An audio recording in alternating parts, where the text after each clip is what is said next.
tiene mi télé disponible pour la télé Espoir 47 télé Espoir 47 elle est double coffre nous va do double coffre be kwa ya no trop pour a abelia ji kutraka kwa la po mi antenne le tefoma na ajo bade la siu alo ndele asiu de dibe amone no dibe no wakwe na wati azoriji que na le ba télé Espoir 47 que mi anai mi afonfo nga global game ya lolili va na mi yokata mi na mi afonfo na mi ati adu ajwa de etu yo na do kuda ogbo na yafo fiashi gasheke abe de yem le poma que mi no na tilisi ali imi eswa no mi funa no tuna mi afso de fo mi apo hadu de mi afso subo mi funa no tuna enyangedinti no mata mi na mi afa ayino na atanya ba nya wagula yo enya suula la batigomea e midi natuna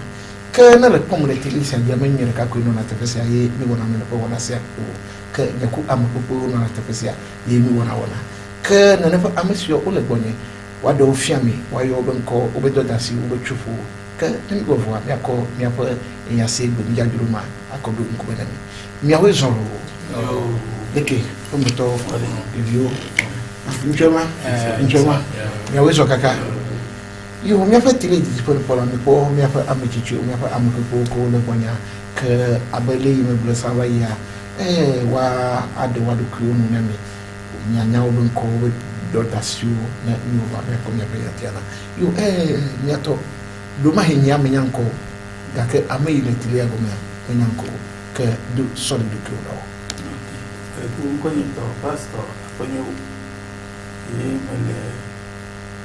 l'Église apostolique de Tchévier Paul Moiti. Ami Tchévier à quoi? Tchévier à quoi? Que bien vous yo. Bien vous le doji yo moi oui.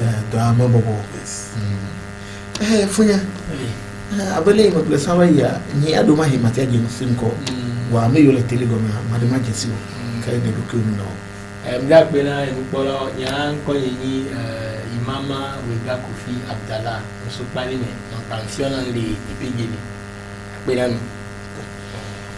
yo ka wizo tu parles me va faire menu interview que wele doni yo me va télé di tipana kwa ma globa na mi go mi akomi afa en akodo mi agbo ga ka kengbo mi ayi na fa yan si aja mo tumo no popo si aja me dugbe na ovale nyo echi do fere si eda na chinyo na ka akwaba elefima lavage ase kafo elefima la po papa inusa me dugbe le tohe no tonye de ka abvenena me dugbe tohe no me dugbe na amesi le telegoma ame yoyom kata parce que amos bota emunyemati aklo kata que ma dugbe na minana na mi akona mena taflache adewito me dugbe na mi amosu ni matia yo de kareka me yo de kareka be dadako que me dugbe na mi kata mi no telegoma me nyaba fome okudo esuna o le telegoma na mi le ko awlo la bo dia imam amele se yagomo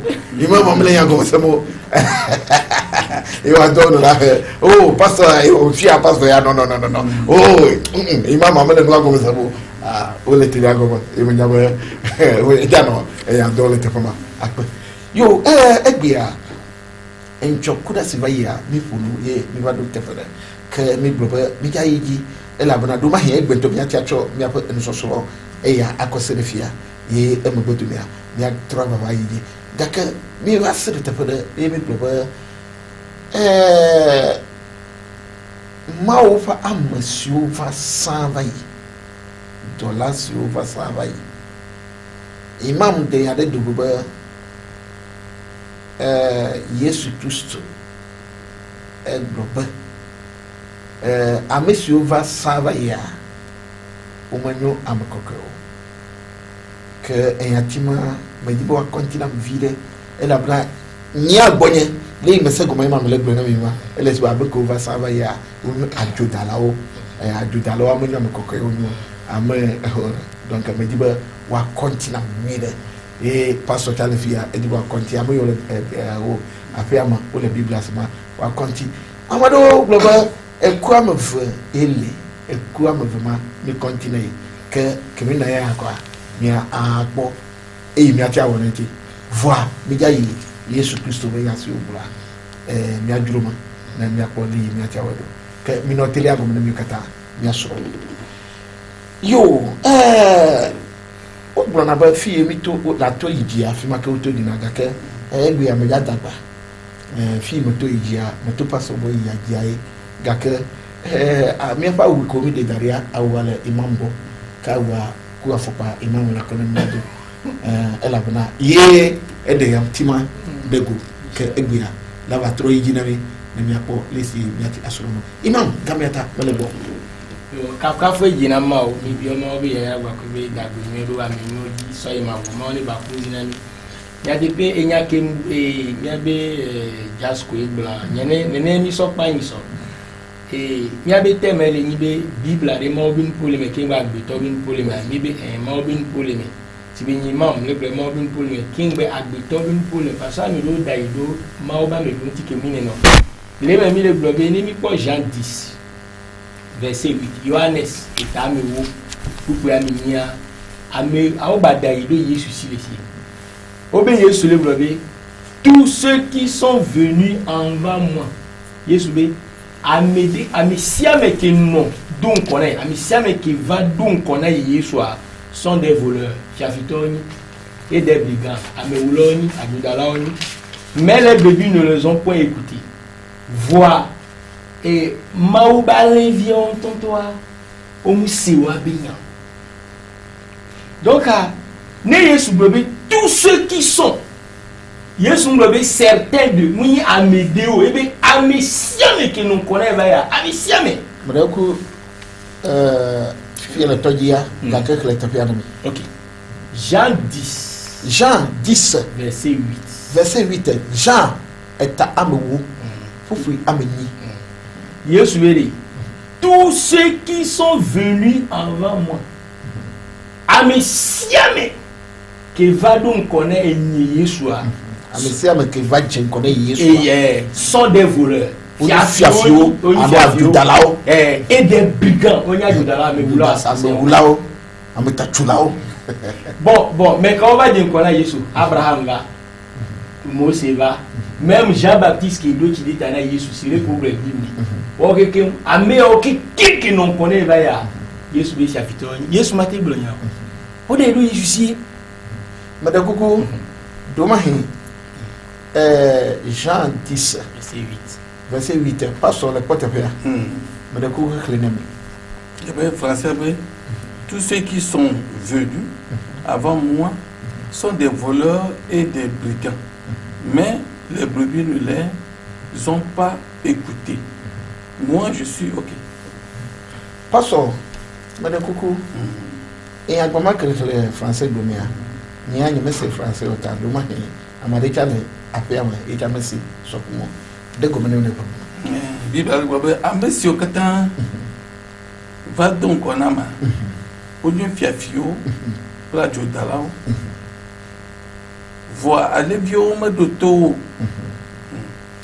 onu fiafio ple ajudalao gake alevio madoto o madekoko mekenyo alevio le fma e mekenyo ameyo ñu fiafio le tefama yiji kembo parce que wele ameko ni alevio le fia elle est claire elle ni Israël view ça dit mau ameki mau to chan beola hosi du ko chacha la mu me ameki mau to chaba me ala ni paradis ba me apembe yaira la me agia wo mu se wa benyo e Israël view kura miro amono donc ko ba Yesu mfio be Israël view godo va brebi le fie ba meko ne bible globe brebi aleviwa ele ya pompo so kura meko homa ujisi Venez gaglobe mais ba moa les fils du monde ame ko nya mais on hosmo dit c'est pas Satan donc les filles Yesu le pour bega ki ame ko ma u chao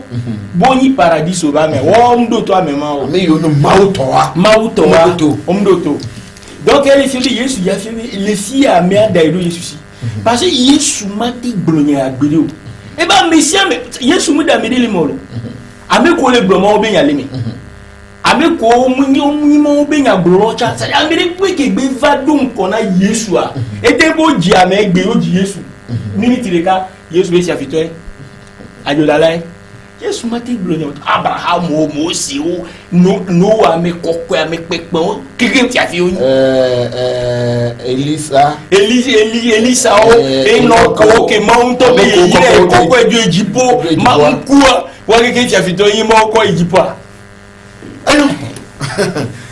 Pastor, Bible on tole klefifia. Bible le gbogbo ame yova jenkonama nenepa amo Bible le gbogbo Yesu Kristo le yamande. But ame yova jenkonama nenepa amo kata onu fiafio ko adwala. Pastor yamale la dodie ela bana Bible ka efiami ba Elise allo Elisa enyu amekokoy numata medokuso ka edo jipo Enoch enyu amekokoy medo akuso edo jipo nukata Yesu Kristo do na fa amesio kata elabra na po gomejejia mawu be afia be tutua fondation a la po Mose lema nto Moïse lema nto ke bali nukata Yesu Kristo gloire ma ba amamo kata unu adutalo ku fiafo. OK, me takpe ne no vinya cha to no breve ne le yiboba ko dan dale me desia de ne bien on va de coup de chi pati kwa mireji pati otimati la bien mais ya don tine parce que echo verset 8 à coup Jean 10 ça qui que me clénois il me go Jésus ko nyenye moi je suis la porte et fille le dibi akhlea bedeko la yo verset à la clé nami nyame di intian eya na cho bibla ma no anu baba mi anu tido e ko me do me gbe vire ko Jean 10 verset 7 avec Jésus leur dit en vérité je vous le dis moi je suis la porte des brebis. Nyawe melek nyenyo emola agbola ne alevio va be kabe mado nyatia bon mado penya kajine. OK Pastor Wega anuka imam Pastor ke onye ela be le menu fo mesia ila egbona be o da jere Yesu si o nyama o da jere Yesu si ma bien quand même dit amata nya me da jere Yesu si. OK donc we le bien dire da ta na nya ma bien c'est parce que me dit ba maintenant pour pouvoir me la da wa ma tia bien dire tout ça dit ma seigneur ma te do nya. OK imam Wega Abdallah parlez moi nyate pe nyane claire ame ko ngro noa mi ba le hia onya be théologie mais Yesu nto ba gbale a omumle Yesu jogo ba ngro Yesu be évangile oui ame ko ngre les 40 témoins mi we le pass of school kufa da school 40 témoins OK ça dit ko ngro Bible 40 personnes ko ngro Bible donc quel pass of school là ofiami en to fieka ofiami les fada of school là ofiami mi do Concile de Nicée à l'an 300 et il y a 25 ans. Fada plus de 20 et plus de 100 nani yo chan avec plus de 40 comme la Bible. On la Bible blaton voir au chan amené on peut portionner nani. Et dans la porte catholique comme plus blevo 73 donc à mes comme les Yesu bi parce que Bible là Yesu bi nous confia hébreu mais be pompoli ken bo va se ba grec ken bo va dégomé va anglais mais donc à mes ko les dégomé si vous voulez les littérature mais toute traduction de l'original est trahison ça dit ne peut ko bola dégomé ma dit no sibiri ki très bien donc à mes ko va ngolo wa daji très bien OK non passons et a tiré et bon a passé pas bien de le fa virer ken gbe ou de ya tiadugo passons Amako over the OK. OK, Joyi. Matthieu 16 verset 28 Jésus Matthieu 10, 23, vous avez Jésus aussi. Apocalypse 1, verset 7, vous avez Jésus aussi. Et Luc, Magdalene, vous avez Jésus aussi. Puis il y a l'évangile à tant moment, il y a le principal évangile. Puis il y a des moments où il y a des ok, Imam Abdallah. Any justice day. Anglo. No be I put you. I put it to you. Oh, me I say les anglais. Me say les anglais. Et il y a qui passe bien le nez et les dieux civils bon. Mais il y a des évangiles à même il peut l'évangile. Voilà, évangile est où à même il. Ça dit. Parce que de fiable, moi je dirais d'autres quel bon, ma bien pas ça. OK. Elle est globée bon, n'est évangile à même il. C'est déjà globe Matthieu, Marc, Jean, Luc qui est déjà parce que les évangiles canoniques que au sobi ni tonton. Donc à côté qui va 1 Pierre, 2 Pierre, Timothée, min tonton bon. Mais tonton. Moi je dirais pas ça. Moi je dirais et y a eu bien. Et tu as bien déjà neufement. Même Matthieu, qui mis les rentocha, verset les Bibles, mais les filles, moi ni Matthieu, Yesu ba poste le mot Matthieu, évangile de Matthieu. Matthieu au bout, mal n'a mis fini. Matthieu 9 verset 9. On va le dire, on va preuve. Matthieu on toto ko on ya, moi ni Yesu ba poste le Matthieu on Matthieu au bout, le que mi on est, mi se robé. Matthieu 9 verset 9. Moi je dirais pas ça. Moi je dirais les biens ya jadonji, on va go. Parce que il y a bien dans le vase de cas. Pas ça. Oui. Il y a des peu Matthieu que les Bibles est tout bon Matthieu que naï sans les Yesu begamia. Mais ni Matthieu que ne pas Yesu doit mais docteur Matthieu docteur Matthieu. OK. Et tu as quoi pas soit au problème évangile selon Matthieu, évangile selon Jean. Regardez Matthieu va baléa. On nous sommes Matthieu on dit que nous pour Jésus va mais que les mots Matthieu. Et non à la quoi les Matthieu 9 verset 9. De là étant allé plus loin, Jésus vit un homme assis au lieu des péages et qui s'appelait Matthieu. Matthieu, n'est Matthieu les pompos sur Jésus. Et les pompos il mais Yesu be ça dit amène le proverbe dit Yesu pour nous souder au lieu des péages et la fille qu'on a gadi taxe pour impôt au terre benoli et qui s'appelait Matthieu on avait Matthieu les pompos sont Matthieu dit que Yesu pour les hors continue les hors et lui dit Yesu doit Matthieu les monolo sont Matthieu anti suis-moi Passando, cet homme se leva. Il y a Matthieu, cité, et il le suivait par sa Yesu. Matthieu boulait pompos sur Matthieu. Ok, non, passons, il y a que le bien. Mais même pas d'un tir. Trop bien, il y a que. Mais il y a bien, Matthieu, et Marc, disons Luc, Jean. À mon moment, on m'a cité les 4 évangiles. Là-bas, évangile à où? Parce que le programme va dire à Miamené. Là-bas, Miamené. Très bien. Voilà, il y a le programme à Miamené, voir à Miamené, Kenya, Koutewa. Bon, Fifia, il y a le bien. Il y a des le programme où mon yoke là. D'accord. Au Dajé, souci, au Dajé, souci. Tam young noir, you book là.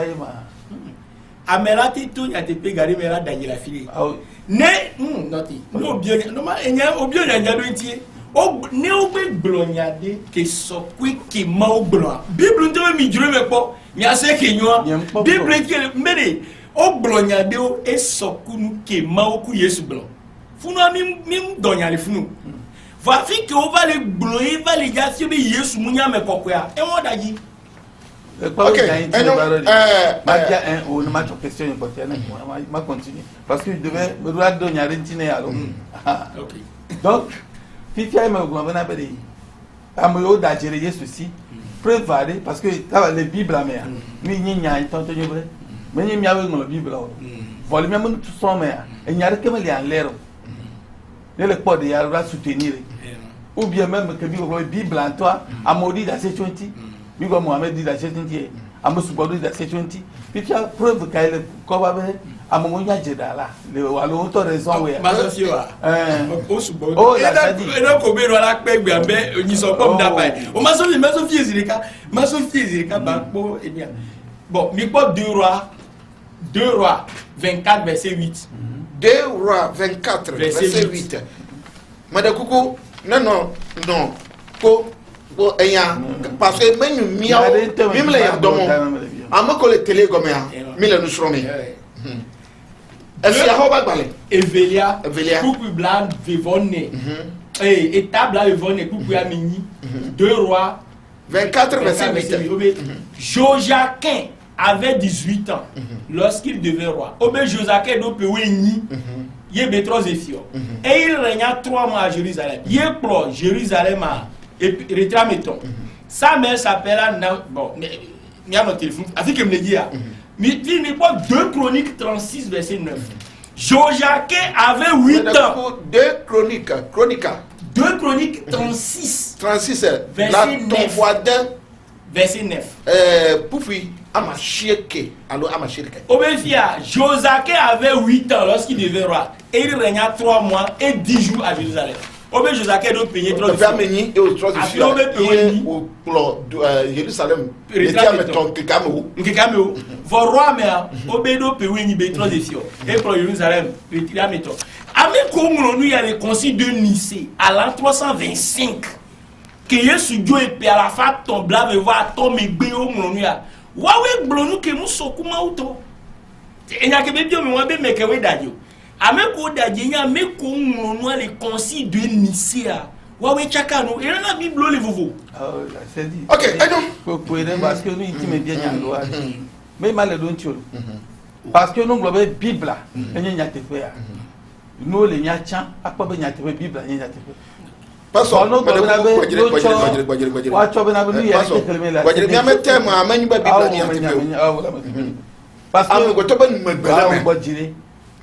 parce que tu dois prouver que ce sont des menteurs. Et non, si tu dois et nous doliner bon OK non monsieur Gasco lui vient mi justice ou bien c'est fique les fiobena ame adayalo o so enya de kanku me va voir enya tovo mais laisse madame il y a voilà que bien plus débat mais le journal mais OK débat oh matin no sibele ke nyanu ita me kono de mo débat mais le journal débat ni ba paso eya tia ni ba le ne ja bien ya de cas nya bien me na de ni chana don ti de cas na mo ko le télé agomane wa ko bible am no asuro no bo amani ba la no igoto donc na le de ni am ko le télé comme ya le na ke comme c'est mo Nous, question que va dire. Évangile a mené. Presque le baba momonyo a menteur. Et bien, comment peut-il prouver les qualités de comme nous, quand il y a tout fiable, mais il ne peut pas la fidèle. Nous, quand la tête fiable, il n'y a pas les Bibles à mer. Mais il ne peut pas la fidèle. Ah, oui. C'est-à-dire, les Bibles à même Mohamed, Mohamed, c'est avec qui vient le glorifier. Mais non, la Bible est fausse. Alors, ça dit, alors, on a raisonnement, oui.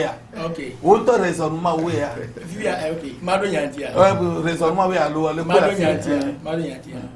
Ame collecter comme on me les fions. Mio minya vile lentibo. Just go to pass. Mbenade. Et nya ke passe les biens fia et mal clair. Mno privé.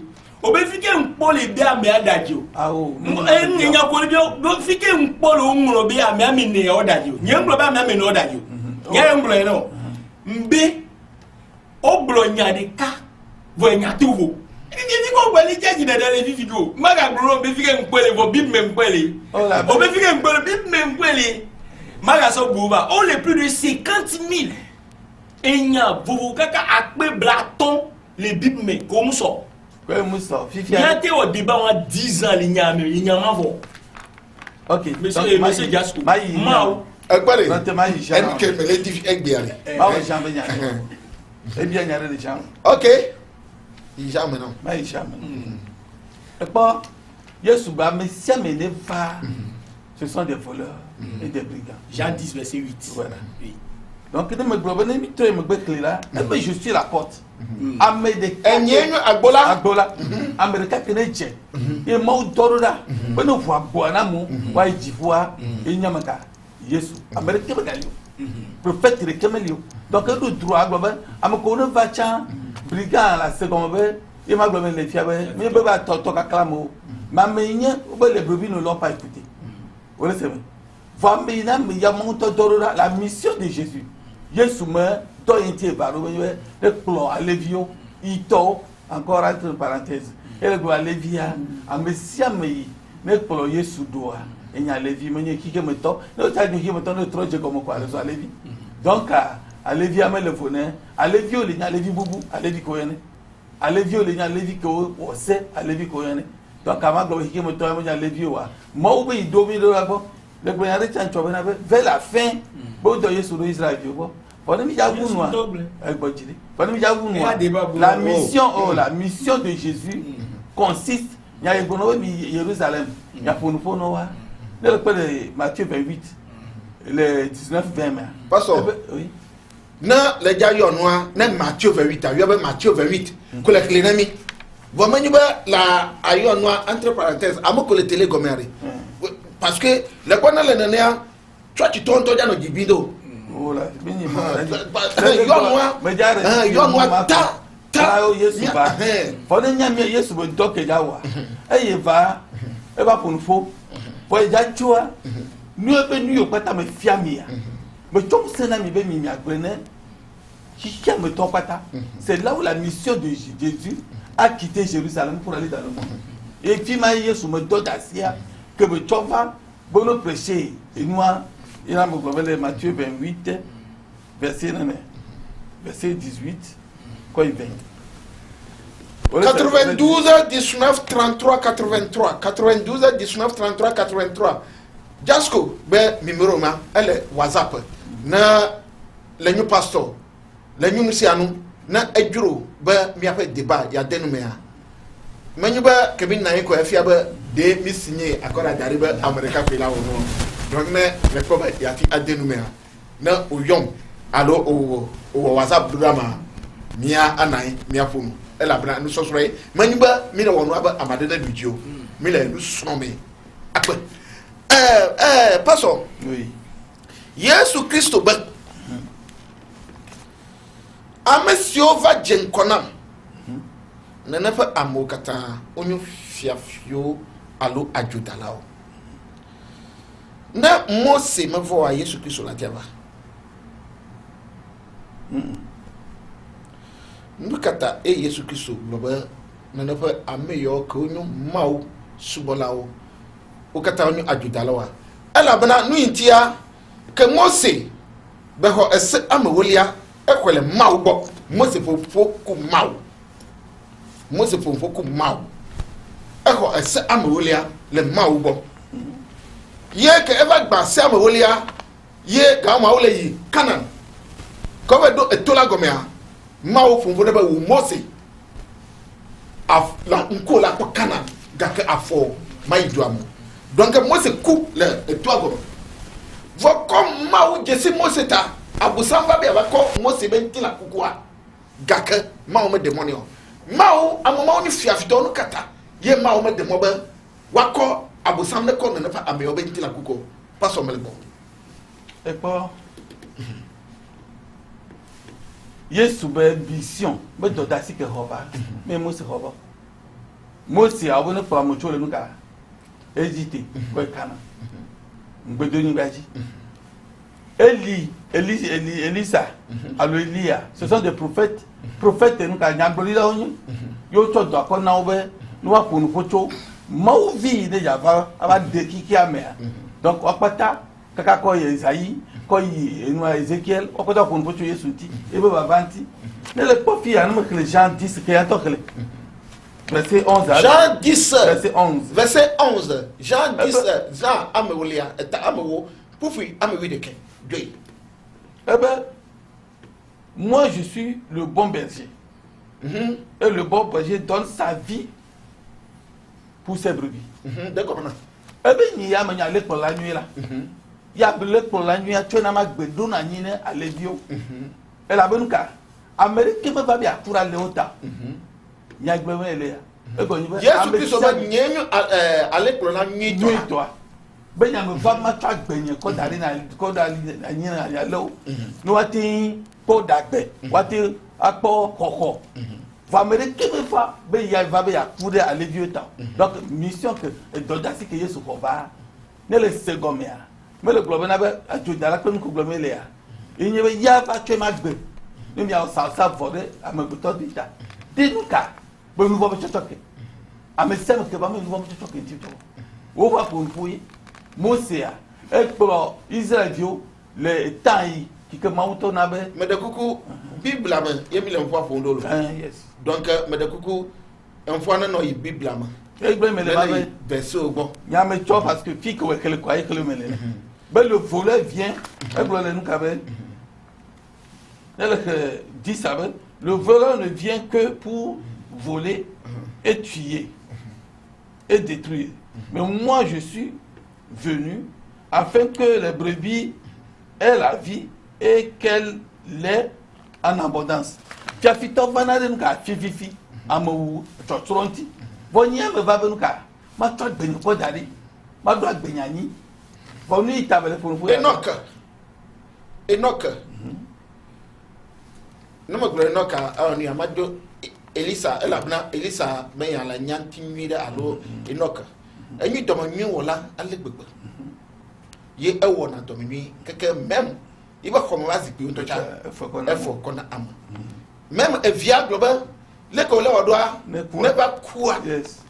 nu kai wacho die efia ba ejesi mawu be ganyinyi yo jesi mawu be no view aba how vi na elabna obe kike mo be kesino no kata enyu jojoro mauma le kwa kike mo be kesino no donc awo ba na never amesia echo ibe kike mo be kesino no wa echo mana amesio mele wasio de amama enyu fiafito Fiafi gbome le ni. Mais le globe conteste que Yesu nya gole. Ayi ko le ke male. OK nam conteste ayi conteste anyu be Yesu Dieu en chair, Dieu revenu dans la chair. Moi il ne trouve pas le petit la main. Be ya tue ba gbe. Parce que na mi ayi vire jo mo mi te maman. Parce que kapia mo potala ko de dia. na mi ayi vire nyu fika. Na mi ayi vire nyu be kapia wa savona mi. Ba mi akpo de de. Ebe nu vo chokia. E buwe konari. Iwo mi musulman le gbe kana gbe. Bo Yesu ya ba echo ya ba ko ibe buari. E ko ibe buari. Donc il dit ofuma il mi tabile keke ba. E mi le ma bo no ko ko ji so am ko le ji o. E le ko ko na ji se chan do afia o yi. Donc Yesu be nya gbe mi le ya. E be yi nya gbo a. Ne le ko edua la do ma. Po ko do nyu nu ka ti e ba do. Le nu bo mo chochope. Ne mi e de bo nu vo ene joa. Américain musulman on a combien de milliers de moutons par an. Vous nous voyez voyez Yesu va et pas de sacrifice. Imam Abu Dala. Yes. Nous malheureusement ameli judonamu. Non. Elle a dit que non. Mele judonamu. Elle a dit que non va. Mele judonamu. Mais nai po elle abna mille émission. Le problème lui c'est dit Bible a les Isaïe 34, Michel Tchocha. Isaïe 34, 54 alors 34. 34. Mais d'accord, na le jagle ade ma diba nia na le yo Bible abete pera le jagle na mia ye le dibi atula. La gle, ye me nia entie na jaye kwa yo tepea mida ne la clé na. Le problème Bible a tout témoigné, il do kuibe. Mo ma gbalenya. Bo ma tede de kalamu. Alors attends, tu comprends? Oui, c'est bien. Vos fifia, lui, t'as mon débat à puis il y avait raison, il peuvent, nous, il y a peuvent. Or, Bible, maman, il y a raison, moi, on tombe nous, théologien, au auto flou, au jaraba. Vos bêtes, on a nous, y a combien d'amio, à me vite que. Mais de, là.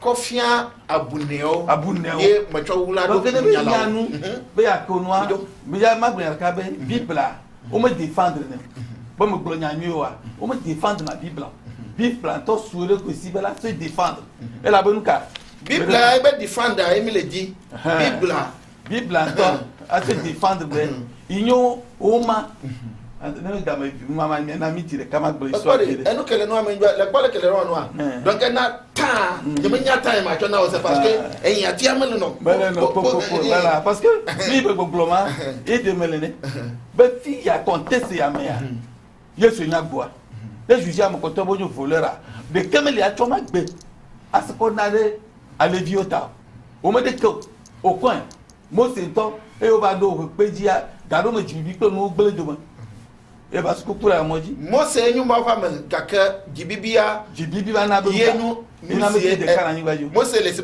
apostle Paul ma o be gbogbo no ji kaka ke adomedo enonti ke mati tane do kyo problème donc ne me le glonya conteste ya me de le seigneur bon ma ti chonya le ko tirabe et Jean 10 verset 8 a globena be amenua amepato ko nyu fia fito prouver be nu ka tagbemele amene chwe mak be jaba naira we do la dem na mi ya prouver be nui ti global me le te ta we la prouver na be non elle te pas nui we la défiant be nui ta te pas nui glomele ga me le prouver ne be yesua e me berchi a to tunyenya ikamini fia fito nyu be chwe mak be ba na de am to vita so ba te ko oui ye me le prouver non donc nous mata ye am ko tia wati anyu fiafi mire telegoma ye amoyo le telegoma wole misro enyo imam Oui. Yesu Kristo ebe enyenyu amola nyatefe ku agbe yes madeke mai tolagbo ne me yi me to ijo ne me eto ijo madaku le na efia magban mo okay bonu po meto ijo donc pastor le dibi agbe ne bi ba comme na Yesu Kristo yenyu amola ku nyatefe ke yenyu agbola ye la vu agboa e me se lati ayi atoji ayi fo ke efia ba amesio po kata fiafio ajodalo nyatefe matola ewonyi enyema mda pe ami neji paso blene binya ma ga don a memory era ke tati parce que neni Yesu bloque tous les gens trois mais bena nyenye mo nyatefe kwa gbela Yesu be game Yesu enyi mo vo Jean Baptiste ke do chi de tane le be game enyi mo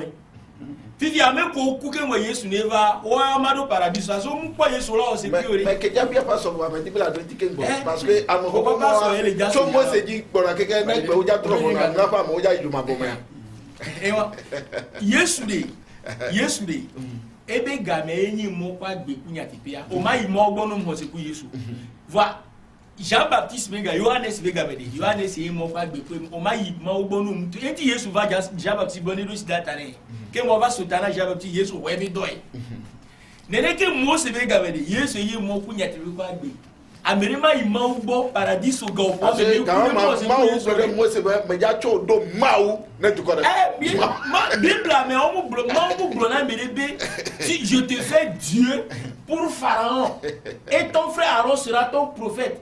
Mon blognement les Bible maintenant mais ni mo se de ka he oblona et maintenant mon to les blog Bible mais mo se to e wu Yesu nto ja nemi a cette sama me walo nemi de ni a Deutéronome 34 verset 10 ça Maobé il n'a plus paru en Israël deux prophètes plus grands que ça dit Moïse que Dieu connaissait face à face. Madame Gougou, tu fais ma amado le télé comme et y a maman c'est quoi clairement problème de Pemlo et Deutéronome 34 verset 10 Deutéronome anglais Deutéronome 34 verset 10 34 verset 10 Ancien Testament ta bla ton von fufu amour Obé Dieu Maole Globédé il n'y a plus paru en Israël deux prophètes semblables à Moïse que Dieu connaissait face à face.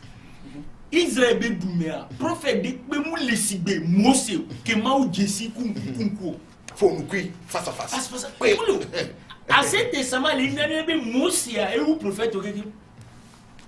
Et où Maouba me dondon Kékim, Maouba me siamino Kékim. Deutéronome 34 verset 10. Neni et pas son reste qui est à moi, ni chafitois.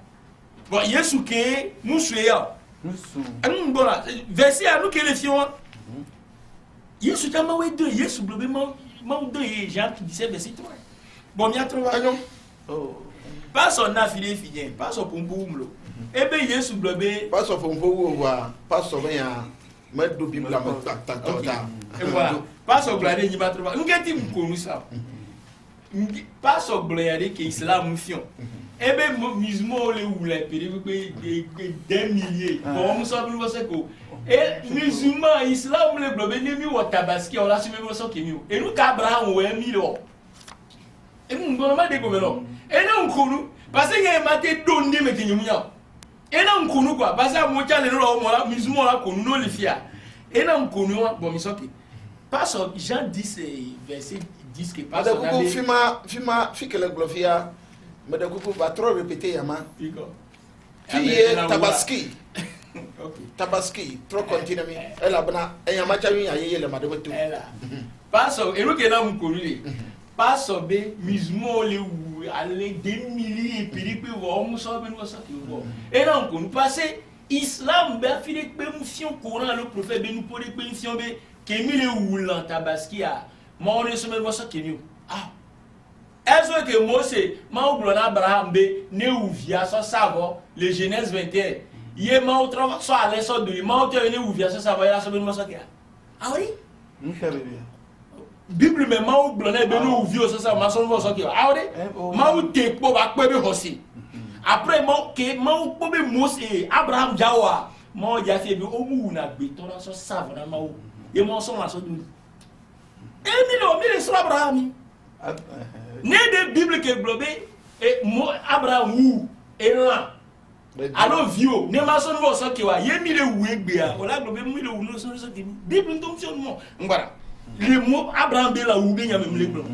mi atroba pas so le blanc fié be Yesu be les voleurs viennent fiafito va la ba fifie et nana Yesu be ba me ko non ko ba ya oni eva be ya ba fio ya we ni ya shno ka et nana ya va ya ba na ba gbe ya se ba gbe na le viota donc et na agbe mavo enti ame ko non ko ba ya oni fiafi OK Nengi be Yesu va se ba gbena ena e ya mu fiafi donc a prophète o ko ne va ya o mu sa gbena o yin fiafi bon ame ko kudo nko na ken gbe Yesu ne baba yo mpo Yesu wa ho se pia o ma iparadi gero ma Abraham ku Mose o ko le so me walo parce on mpo Yesu wa ho se pia fiafi to we e no ke pas so ti Jean-Baptiste mais non c'est grave ça fait mi agblere Egbo Mose be yanyi mpodo no. Egbo Mose. Bajere. Ebe dodo. Mission ka Mose hoba. Mission ka Yesu hoba. No. Bajere. Bajere kwa de eyan ba bia debate. Debate ne ya contest wolle. Yena menya contest ababa bia amadela no afire ba mele debate o miro.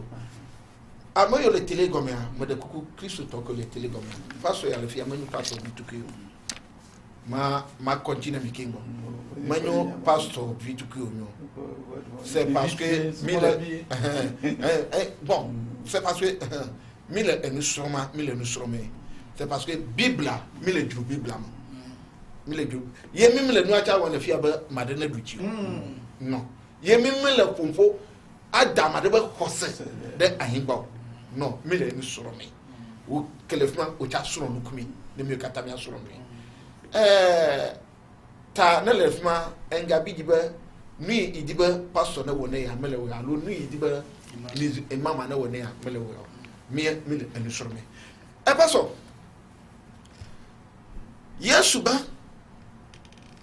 me va wu enyanu alo me va koyan pie yes e ba nyima cho de ke ba pio ye nyima de kecha to le me o ke bon me va wu enyan nui alo me va do Pastor, Ancien Testament, Eva pere ma yantia, alo me pelentiu, dunchi nam kimbo, pere ma yantia, pelentia. Nukata, ye Ancien Testament, Moïse, Abraham, amo, on a beau le kekega, nous on a mama, on a 26 salon de yodani. Bon, Nukata. Ye Yesu Kristo le gbogbo na nafa amesio que on m'a parce que oube a photo fait ye Yesu abato ela mena ba me ba de yan kan adwo ye ma twa de ka ba pe o afia ba mo se ben yan ka ogula me ba de jo amo yo me ho ni o kika très bien me ba de ka jo ka bon eva de do yi nu kata yi wa gbe na nefa amo yo onyu fiafio alo onyu adwudala wa me de me ti ba de gomna okay ini mele de gomna be tabi adenya gomna rase nu kata yi musibado ok passe au fiami nous kata Moseba ben il y a des avions sur l'Égypte quoi kana nibaji et c'est un prophète moi-même ka prophète faut ne pas Yesu boa Yesu manya prophète koyo Jésus est Dieu en miniature en chair et que musulman me sena comme wa ne mi que Jean 1 et nous il y a Jean 1 au commencement parler alors Jean 1 verset 1 quoi Jean 1, verset 1. Quoi 5. Eh bien, au commencement était la parole. De cas, c'est les amatons. Il y a une noyau, pas de banton. T'as pas quoi amaton. Le comme je dis, Nyalali. Nyalali. Nyalali. Comme je dis, Nyalali. Comme je dis, Nyalali. Et Nyalali. Maou. Et Nyala. Et Maou. Elle est comme je dis que le maou et nous sommes où est plein là et dans lequel il me que même on a de tofu ne me nyala yo chowo e be e ya meme agbele e agbea enye hika me be kekeli amagbe to be kekeli e ya me e agbele e agbea e hika be kekeli yo la lumière brille dans les ténèbres et les ténèbres ne l'ont pas reçu. Accueilli. Peut-être que quelqu'un a clé le hikame et hikame tomofo. Vonu gbomi le fi akonyo be enyala le comme je dis amea enye Yesu. E ba o to onde pepe. Donc mati baba Mose, boko se no agome amati se ko ba Mose la ele donc on Yesu. O ko me le comme je dis amea Yesu li. Yesu e mawu ele clé mawu. Kapé ne mawu baba minami amago tor mi amko ndima no menua. C'est mau be Yesu kudo kwa le kingo wa mbeto for me gbe mi le nyobe ne ba situ be ile ma musulman me gba be Yesu nye prophète ko nye prophète gbogbo ke na nya me kai wo nu si be Yesu ne po me kai fo nu fo be ito ino da me ke me se réclamer po re be me cho to nye gbo ba ne le va poma et ne le rojier sia ne le nyemea enyela gboa afwa gboa ko yi yimo pe ne numa Esayo yimo pe ne Mohamed ya ma de ke me ko chitele Yesu Kristo dio o yimo pe gbo saji ni gbo me le anyi be mission que Yesu cover ina ba ti juger mo poto parce que am poto wa over ba Yesu Kristo ba nyenye mo la oba aba comme jejela enyala li ye enya eli kuma enyala le comment ok Yesu Kristo le cho comme jeja yes maraka magbo Yesu Kristo ibe no magbe enyuba amesio va jenkonama onyu ajutalawo efia ba Yesu Kristo reconnect ba amado va jenkone yes Yesu Kristo anto ebe ame yo va jenkonama lentilama très bien lentilama très bien donc le côté ma nous quel dit à tout vous tout me ba ne pas ame yo Yesu Kristo le jenkonawa c'est parce que Yesu Kristo va yo ba ya tel ko ba amama woli amama yo va jenkona donc afia ba Yesu Kristo ma koy ba ma onyi le côté ma no mo ko ma onyi très bien ma le koy ba ma onyi le côté ma ye ma le koy ba ho goma jeje si on aya le côté mon elle gbogbomba ame yova jenkona ame yova jenkona nous kata ye Yesu Kristo lati agblema c'est pas ne pas amo on adutala o il y a me tipo ma se comme le tempo ne le bube on a jeta wa et nous be caractère vision que ya kova nous comme moi ti waka ma na exemple be Eli Vado garemea o de vieux kwe e mo be tabebe allo OK ayo sisi blisi o ba for Yesu mati wonu mo parce que ya edo yin ti o doro ra ma ti o do mo Yesu Kristo fo amele church ko amele nya na o obo ni ka sanu no gba podi kwa Gba no nya no gba na, no mo du fe. adi no gba podi kwa me parce que gbogbo pe ya te pe ko pe no na c'est parce que enya ba ito Omo sana muto. ole ito ba asada alo iba to ba foma ole fo ito ba foma enjo fo ne ba amele church ko amele Elia leko yana ma nia abeya you are sisi Eli Most Eli.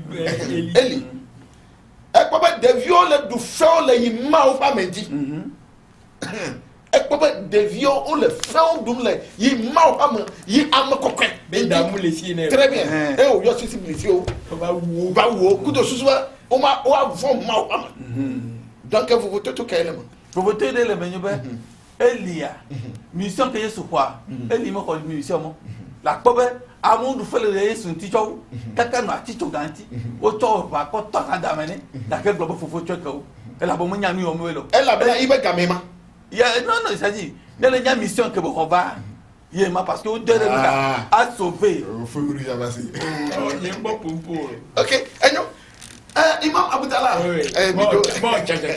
Opo enya ke pass of breath. Nyamle bi mekwe. Amerika ba brube imam ndo boko ko e vale dani. Mano e bi. oja ali ya mo ndo boko Oh non, va boko ko nto to amia bo bele, mia bizumo bo bele. Mijo Non, débat boué. OK. Non, boko ko yi be hosé. Hosé kuma. Amobiam zaba kuna nele. Azo ko mo yai. OK. Elia, pass of breath nyebe enu keti Eli e yo sisi bisi o monstre. Beneva ou devio passer devio kwebe ta bonne. De Yesu ya mu olene o. Yesu glonya ke ou 92 19 33 83 92 19 33 83 na ele WhatsApp la ti ayom la ti afununa mijo Yesu glonya ke ou Eli to. Eli ayo sisi bisi o boneva ou devio. Yesu le blo le Luc 19 verset 27. Luc 19 verset 27. Yesu ve au reste Clenam mati abiaba foi rija nan no temiti am voke Luc 19 verset 27. Yesu ve au reste amenez-moi mes ennemis qui n'ont pas voulu que je règne sur eux et égorger à ma présence. Et mourrewa. De gomana. Et mourrewa ou bible. Luc 19 verset 27. Madauku de gomana avec gomana nani wadi. Yesu ve Luc 19 verset 27. Pastor, dynamique aba. Que Yesu va, Isevio qui Yesu. On est au Chili. Yesu le donna mi ko hoseku ba ko solo verbenade. Au reste, ni a mes potiers yao, amenez-moi mes ennemis. Mi profuton yo va. Profuton va et tuer les biboume et égorger les nia sokono les kunyeme. Yesu be yero. Madauku na dynamique. Na dynamique no akle na mi. Luc 19 verset 27. Luc 19 verset 27. 19 verset 27. Mijo. Le quoi? Le quoi voir? Verset 27. Non mais quoi gamer attaque moi non fumbo. OK, ne trouve Jean qui passe là. Et on commence Jean 1 que Yesu be Bible be gomme gi nous pour les bakumo, ye nous pour ni mawa. Et nous pour que ma so na nous. Fu verset on je be Yesu, on Yesu be encore. Parce que nous va do somme 33 verset 6. Madame vous le quoi voir? Somme 33 verset 6. Ani a feu rouge. OK. Luc 19 verset 27. Luc 19 verset 27. Luc a marché qui au reste amené ici mes ennemis qui n'ont pas voulu que je règne sur eux et égorger-les à ma présence. Et nous y a Chotano le nyankuma. Alors maintenant de comment amokotowa mi klowa nyankuma. Na watu fifia na miacho ko wo ma du fiare Israel ti o no watu tano we ga bi igbamele na wa Yesu blalomble nyanga conteste kam conteste ola e conteste que Elia yo biblisi o me ba o mo yo ko ya Yesu yo gbe me o le we le ja January gamia chite